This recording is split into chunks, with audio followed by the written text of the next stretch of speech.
Welcome to the Sacred Ancestry Podcast, a show about discovering the true human potential. Let's dive deep into physical, emotional, mental, and spiritual health. I'm your host, Thomas Worm.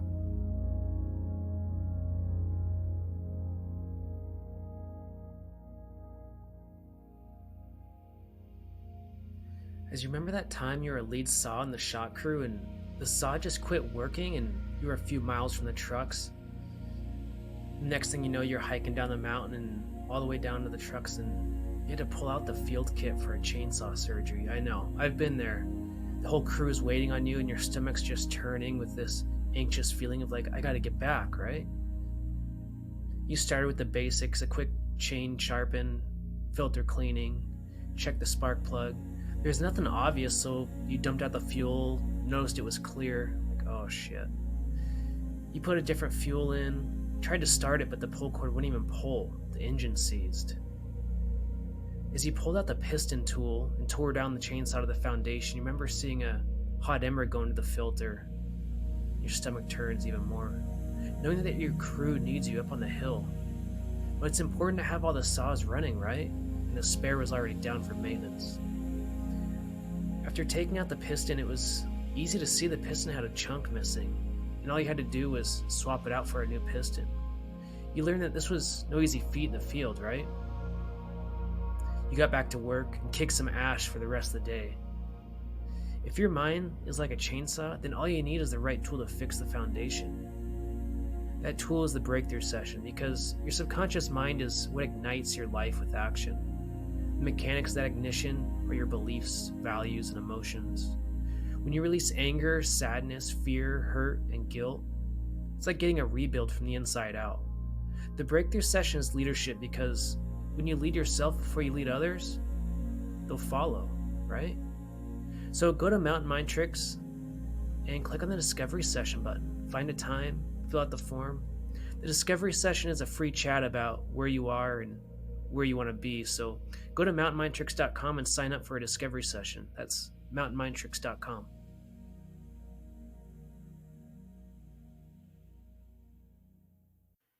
When you listen to the Sacred Ancestry Podcast, you're supporting wildland firefighters in their mental health journey. So thank you, and I appreciate you. Please leave a review and subscribe to the podcast so I can become the best podcaster I can be. You can become a Patreon, which means donating $10 a month will get you 2 free rollers of essential oils, or $50 a month, and that's 1 free coaching session per month. So I want you to subscribe and leave a review so I can become the best podcaster possible. Thank you, and I appreciate you.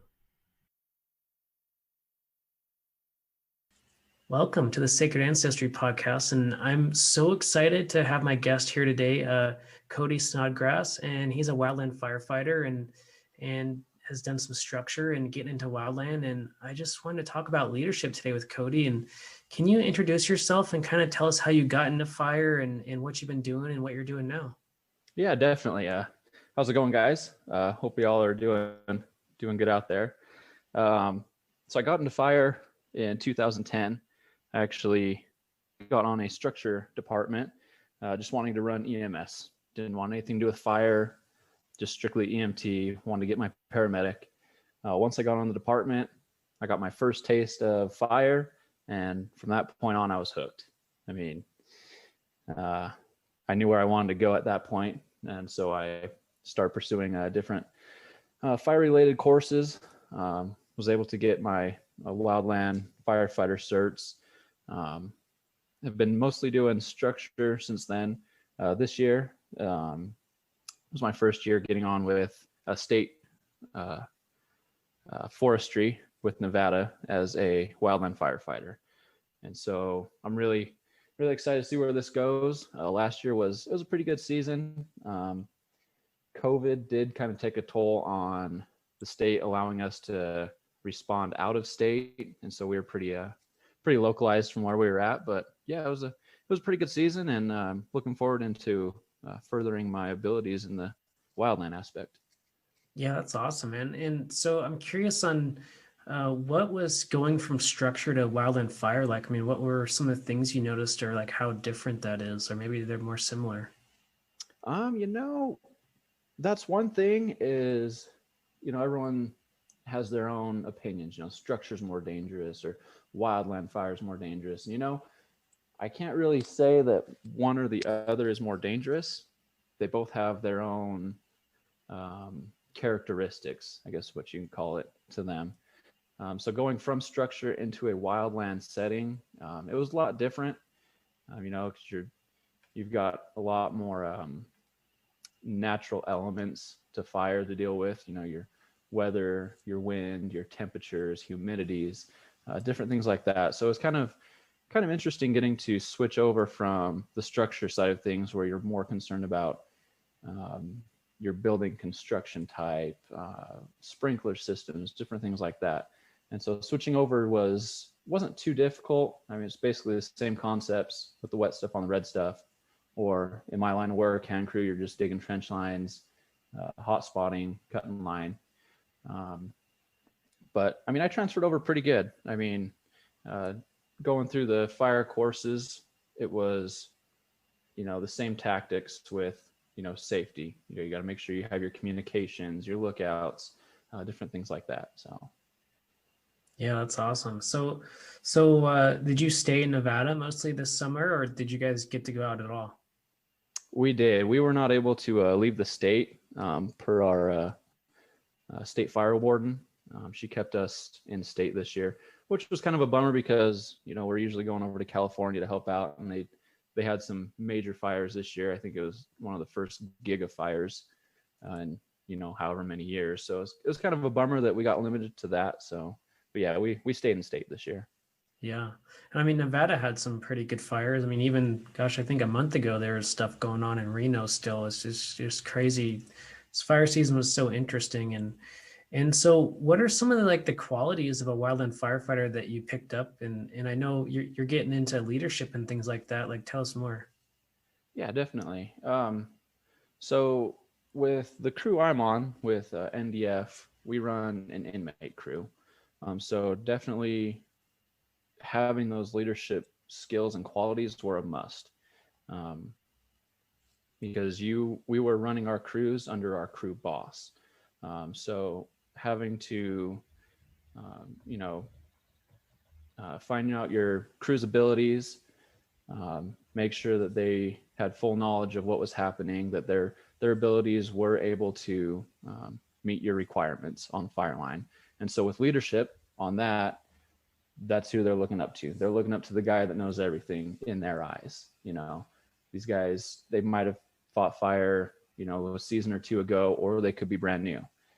So with them, they definitely look to us, the crew supervisors and crew bosses, as the leadership. And so we definitely had to make sure that our game was on point by, we were doing trainings. When COVID first happened, the state put us all at home to work. And so for those first couple months, that's all we were doing was refreshers online, going through more training, making sure our skills and abilities we were able to perform with our crews that were, basically just learning coming into fire.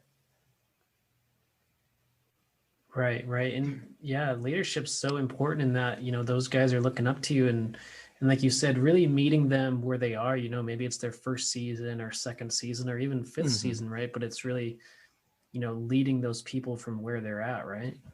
Yeah, that's exactly it. And like I said, you're their go-to guy. They don't know, they know the tactics, but they don't know, the deeper stuff, the incident command system, all that stuff. So we needed to make sure that, we were on point with our leadership, such as, our communication.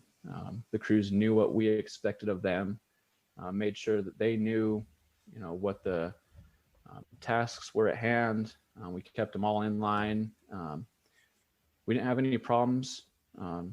We usually don't have any problems with these inmate crews. They're pretty spot on. Once they get to work, they know what they're doing. But they definitely look up to us as role models and leaders. So because in their eyes, we're the professionals. We know what we're supposed to know what we're doing, and so just making sure that the crew morale and just the strength of the entire crew together, so that way we could work as one unit and not have any ongoing issues such as freelancing, basically. Just keeping everybody together, and yeah, just making sure everyone was safe. And it was pretty cool because our battalion chief this year, he had us read Extreme Ownership: How U.S. Navy SEALs Lead and Win. And I think you said you had read that book too. Yeah. And anyways, and so I guess one of the things that I got out of that book, one of the quotes that I always liked was implementing extreme ownership requires checking your ego and operating with a high degree of humility, admitting mistakes, taking ownership, and developing a plan to overcome challenges are integral to any successful team. And I think that was a huge point for me, because working with these inmate crews, yeah, we want to portray ourselves as, professional. We know what we're doing, but at the same time, you got to check that ego. You got to make sure that you're not getting over your head just to, prove a point. Humility, admitting mistakes, it's not the easiest to do, but as a leader, if you do make a mistake, that's just something that you've got to go with. When we do our after action reports, we talk about what happened, and basically anything that's happened, it comes back on the leadership, because we were the ones that were directing their workflow, basically. So yeah, just admitting your mistakes and owning up to them. I mean, that's a huge thing. That definitely gains the respect of anybody out there on the fire line. You're just not a know-it-all, just, oh yeah, that wasn't a mistake, I didn't do that. Just own up to it. It's all a team. The only way you're going to get better is constructive criticism, is what we call it out there. And we're always learning. There's never a day where you're not going to learn something out there on the fire line. And so that's another important leadership quality is, even though you're leading, you need to learn from your crews as well. Yeah, I love it, man. And I feel like to me, communication is so critical, and we talk about that all the time. But like you're saying, the Extreme Ownership book was a game changer for me as a leader in fire. And I think it should just be required reading at this point. And obviously Jocko's just the man. I mean, he's just one of the best leaders that we can model. I mean, there ever has been.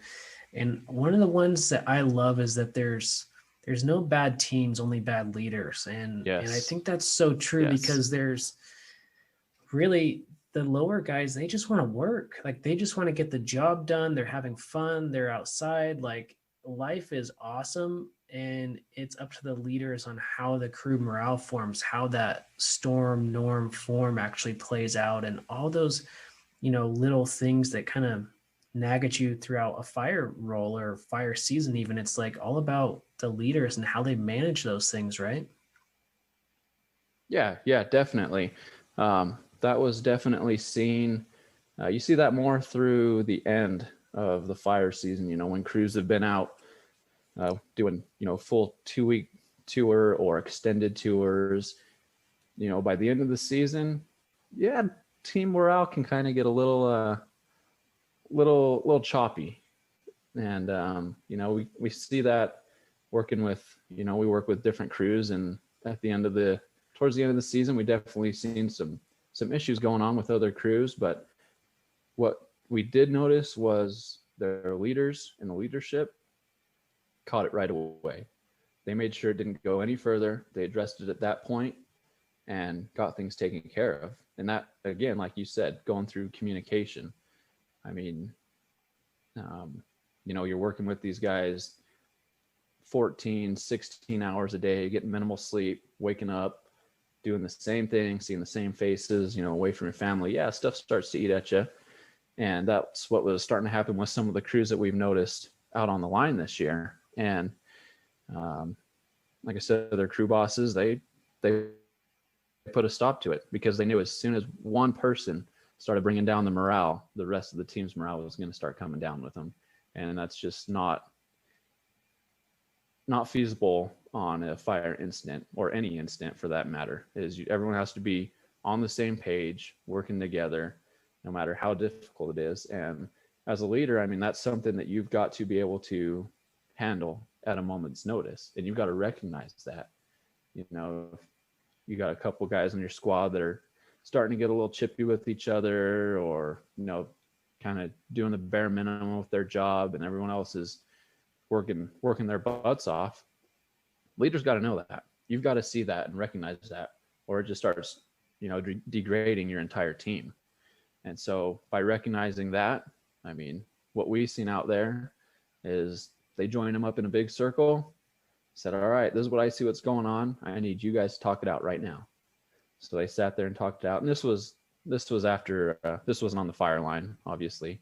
This was back at camp, but yeah, they got it worked out. And the next day you wouldn't even have known that anything had gone on.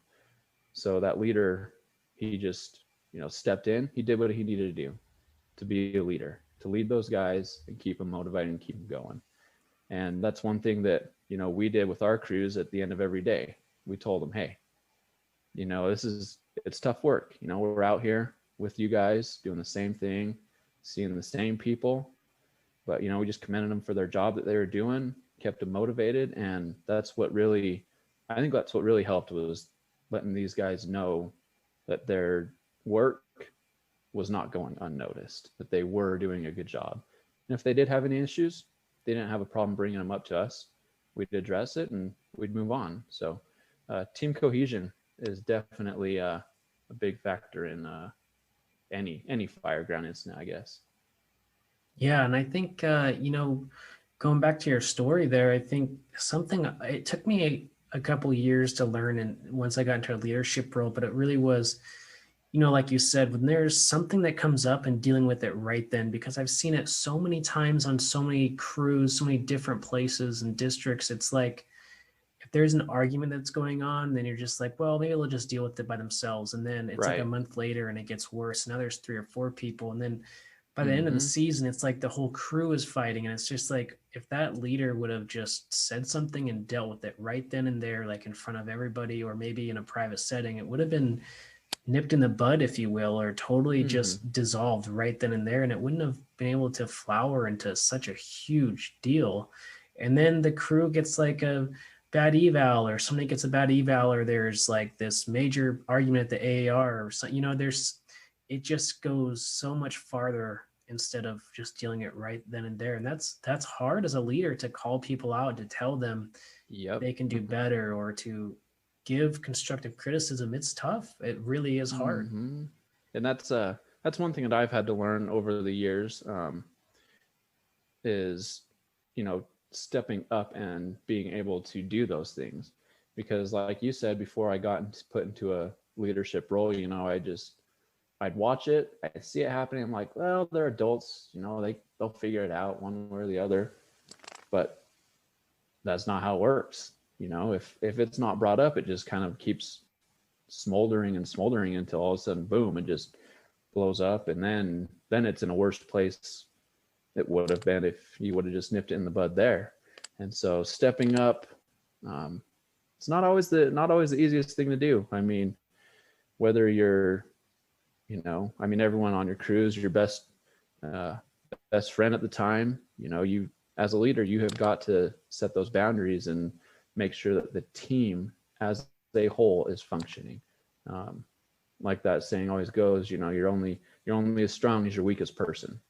You know, so that's something leaderships or leaders definitely have to look for and recognize, because it can definitely ruin good crews if it drags out. Yeah, so true. And you know, I've seen it happen, of somebody throwing a chainsaw down the hill, or you know, booting a lunch across, you know, camp or something. You're just like, oh my gosh, what is going on? You know, it's like, totally, we gotta just, yeah, get at it after, you know, get after it early, you know, before it gets out of hand. And so I want to shift gears a little bit, and kind of talk about you know, you come from the structure world a little bit, and the wildland fire, but like, have you noticed any like mental health challenges in the wildland fire community, as you've grown into the wildland fire role? Yeah, definitely. I mean, it's kind of hard to notice because it seems like, you know, anyone in the fire service or even emergency services put on a face, you know, that we deal with what we got to deal with and we're good with it and we're okay and we're not affected. But, you know, being in the wildland and, you know, just fire service in general, you definitely can see a change in people, you know, after certain incidents, um, you know, after the fire season. Definitely with the crews, you know, you're going 100 miles an hour all season, and then when it's over, you don't have anything to do, so they're just stuck at home. And they, I guess they just kind of get depressed and don't really know how to handle that stuff. You know, they don't have their crews with them to talk to, even though we're always available. You know, the crews never go away. But yeah, there's definitely a mental health crisis within the Wildland Fire Service.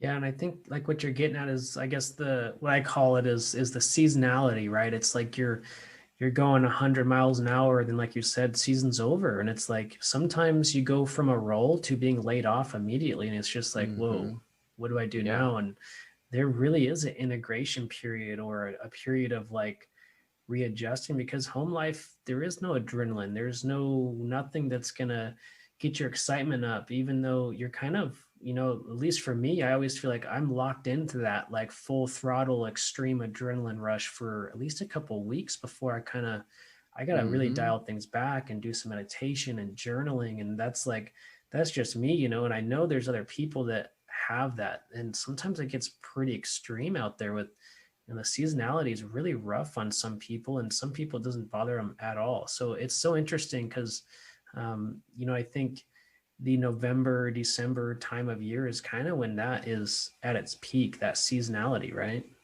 Oh, definitely. Yeah, I 100% agree with that.